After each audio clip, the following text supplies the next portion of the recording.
Ce patrouilleur, qui porte le numéro 648, appartient aux gardes-côtes libyens.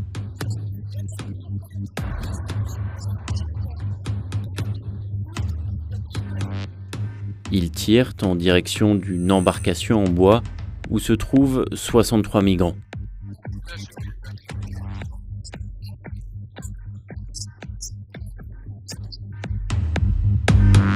Les deux navires viennent de Libye, à environ 200 km de là.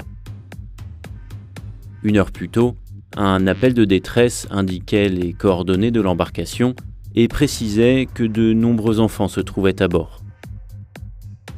Lorsque le patrouilleur 648 les rattrape, ils se trouvent dans la zone de secours et de sauvetage, ou zone SAR, sous la responsabilité de Malte. Si les gardes-côtes libyens sont venus jusque-là, ce n'est pas pour porter secours.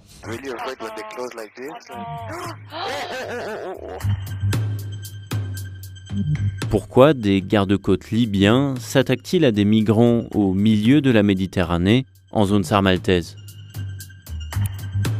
Pour répondre à cette question, nous avons analysé l'activité de différents avions et navires sur plusieurs années, vérifié des informations partagées par les ONG présentes en mer Méditerranée et consulté de nombreux documents officiels libyens et européens. Ces données montrent que la Libye viole le droit international et elles exposent comment l'Europe, en lui assurant un soutien financier et opérationnel, se rend complice de ces violations.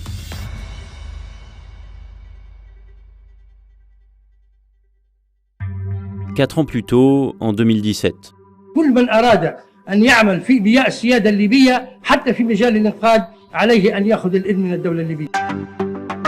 La Libye proclame unilatéralement la création de sa propre zone de recherche et de sauvetage, ou zone SAR. Un mois avant, la Commission européenne validait un programme de 42 millions d'euros pour soutenir le renforcement des frontières libyennes. Parmi ses principaux objectifs, on trouvait celui-ci. Aider les autorités libyennes concernées à définir et à déclarer une zone SAR libyenne, en accord avec les pays voisins et l'OMI, l'Organisation maritime internationale. Et en juin 2018, la zone SAR revendiquée par la Libye est officiellement reconnue par l'OMI. Mais la Libye a-t-elle les moyens de ses ambitions ? Selon la Convention internationale sur la recherche et le secours en mer, les parties sont tenues d'établir des centres de coordination de sauvetage et de les faire fonctionner 24 heures sur 24 avec du personnel qualifié ayant une connaissance pratique de l'anglais.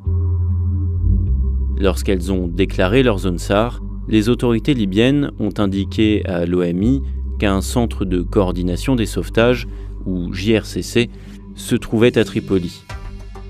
Plus précisément, en plein cœur de l'aéroport international de la capitale, ici. Pourtant, depuis le début de la guerre civile libyenne, cet aéroport est régulièrement le théâtre d'affrontements entre milices rivales. Un lieu peu adapté à la coordination de recherche et de sauvetage en mer, 24 heures sur 24, 7 jours sur 7. We call them every time because we have to, but it's useless, to be honest.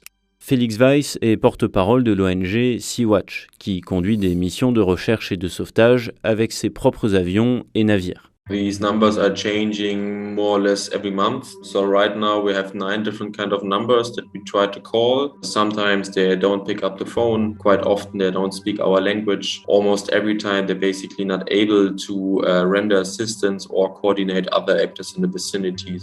Ces défaillances des autorités libyennes peuvent avoir des conséquences tragiques, comme ce fut notamment le cas le 21 avril 2021. Ce jour-là, vers 8h GMT ou 10h en mer Méditerranée centrale, l'ONG Alarmphone reçoit un appel de détresse à propos d'un bateau pneumatique et en informe le centre de coordination de Tripoli. À 9h, elle obtient ses coordonnées GPS et les communique aux Libyens. Selon l'interlocuteur d'Alarmphone à bord, ils sont près de 130 personnes. À 12h44, le centre de coordination libyen répond pour la première fois à un appel de l'ONG. Il indique qu'un patrouilleur a été envoyé pour faire face à 3 situations de détresse. Au cours de l'après-midi, Alarmphone informe régulièrement les autorités libyennes de la position de l'embarcation sans obtenir de réponse. À 20h, un officier libyen répond une seconde fois à l'ONG et indique qu'ils n'iront pas secourir l'embarcation à cause de la météo. Conformément à la Convention internationale sur la recherche et le secours en mer, si les autorités libyennes n'interviennent pas, elles doivent au moins solliciter l'intervention des bateaux à proximité. Ce jour-là, elles ne le font pas et laissent les Italiens s'en charger. À 17h20, les gardes-côtes italiens demandent à plusieurs navires à proximité de se diriger vers l'embarcation en détresse. Puis, à minuit 30, alors que des navires sont en attente d'instruction depuis plusieurs heures, ce sont encore les Italiens, au nom des autorités libyennes, qui leur indiquent une stratégie de recherche. Le lendemain, à 10h, les navires découvrent les restes de l'embarcation et plusieurs corps sans vie. D'après le lieu de l'épave, les plus de 100 personnes censées être à bord sont vraisemblablement mortes à une centaine de kilomètres des côtes libyennes. Dans d'autres situations, les gardes-côtes libyens se montrent plus entreprenants. C'est ce qui s'est passé le 30 juin 2021 en zone SAR maltaise, lorsque les marins du patrouilleur 648 ont tiré sur une embarcation qui refusait de s'arrêter. Et ce n'est ni un cas isolé, ni une nouveauté. Le 6 novembre 2017, le même patrouilleur s'oppose à l'ONG Sea-Watch et à la marine italienne en plein sauvetage et accélère alors qu'un homme est suspendu sur le côté de sa coque.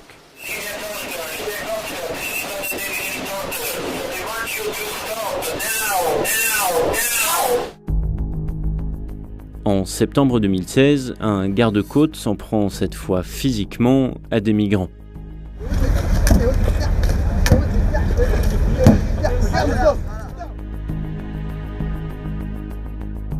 Entre janvier 2017 et septembre 2021, les gardes-côtes libyens ont rapatrié plus de 70 000 migrants en Libye. Dans un rapport d'enquête publié en 2018, les Nations Unies détaillent ce qui les y attendent. Ils s'exposent au meurtre, à la torture, à la détention arbitraire, au viol, à l'esclavage, à l'extorsion et à l'exploitation. Certains sont placés dans des centres de détention officiels, mais d'autres peuvent finir dans des prisons tenues par des milices. Afin d'en sortir, ils doivent souvent s'adonner à du travail forcé ou convaincre leur entourage de payer. Pour les y encourager, les tortionnaires envoient parfois aux familles des vidéos des tortures qu'ils infligent à leurs proches. Parmi elles, leur renverser de l'eau bouillante sur le corps, leur infliger des décharges électriques, des coups de couteau, leur arracher les ongles, les marquer au fer rouge ou leur tirer dans les jambes. Une fois sortis de prison, la plupart travaillent, dans des conditions difficiles, pour financer une nouvelle traversée. Et en cas d'échec, le processus recommence. Si cet engrenage est si puissant, c'est aussi parce que les gardes-côtes libyens eux-mêmes sont mêlés à ces crimes. C'est le cas d'Abdulrahman Milad, surnommé Al-Bidja, qui dirige une unité des gardes-côtes. C'est lui qu'on voyait en septembre 2016 en train de frapper des migrants. 6 mois plus tard, en Sicile, il participait à des discussions avec des membres du gouvernement italien afin d'évoquer la collaboration entre les deux pays. En 2018, les Nations Unies l'accusent d'être responsable de réseaux de traite de personnes et coupable de violences et de torture. En octobre 2020, il est arrêté à la demande du procureur de Tripoli. 6 mois plus tard, il est relâché et est accueilli en héros dans sa ville. Depuis, selon les images disponibles sur les réseaux sociaux, il a recommencé à travailler auprès des gardes-côtes. Il a même été promu pendant sa détention.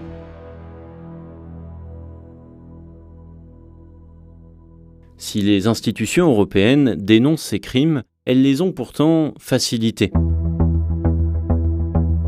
Le droit maritime international oblige le responsable d'un sauvetage à débarquer les rescapés dans un port sûr.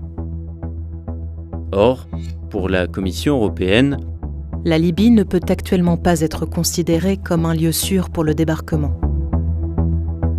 Avant la création de la zone SAR libyenne, les navires européens qui procédaient à des sauvetages rapatriaient donc systématiquement les rescapés en Europe.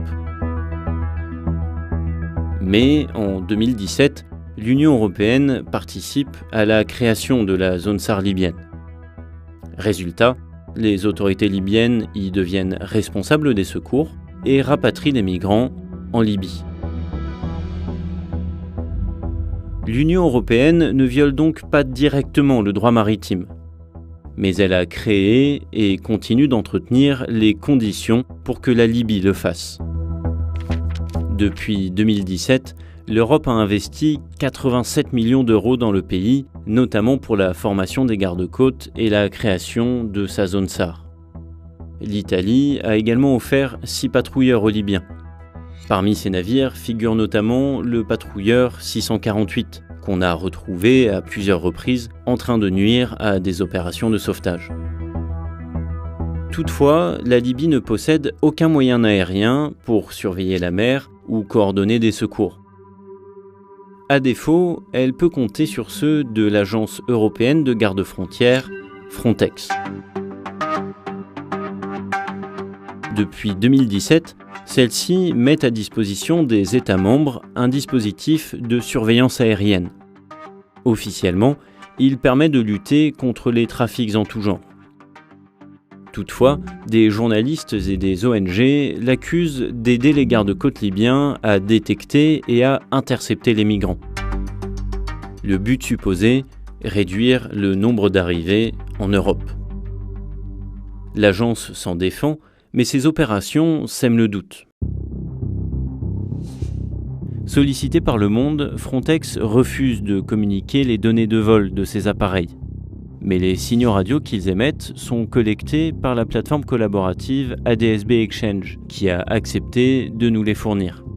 Nous avons ainsi pu reconstituer et analyser les trajectoires de vol du drone de Frontex, actif depuis juin 2021 et basé à Malte. S'il découvre une embarcation en détresse dans cette zone ou dans celle-ci, l'agence doit respectivement alerter le Centre de coordination des secours de Rome ou de Malte, qui rapatrieront vraisemblablement les rescapés en Europe. Mais s'il détecte une embarcation dans cette région, c'est le centre de Tripoli qui est contacté, et les rescapés sont ramenés en Libye.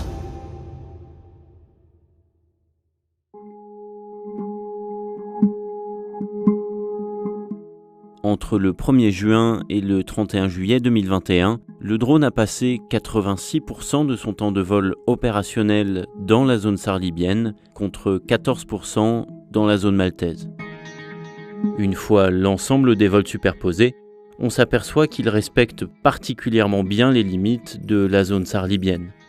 Et c'est encore plus visible si l'on fait abstraction du trajet avant et après la phase opérationnelle.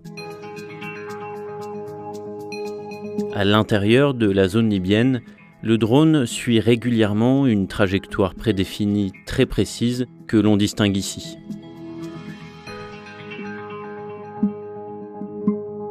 Sollicité, Frontex n'a pas souhaité commenter ces chiffres, mais précise que les plans de vol dépendent de l'analyse des risques et des renseignements concernant les activités illégales en cours dirigées vers les frontières européennes. Sur la même période, pourtant, dans ces 3 zones, l'ONG Alarm Phone a eu connaissance de 52 situations de détresse. Parmi elles, seulement 52% se trouvaient dans la zone SAR libyenne et 48% en zone maltaise et italienne.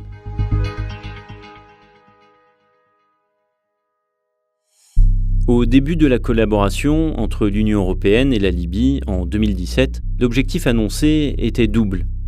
Améliorer la capacité des Libyens à contrôler leurs frontières et assurer des sauvetages vitaux en mer.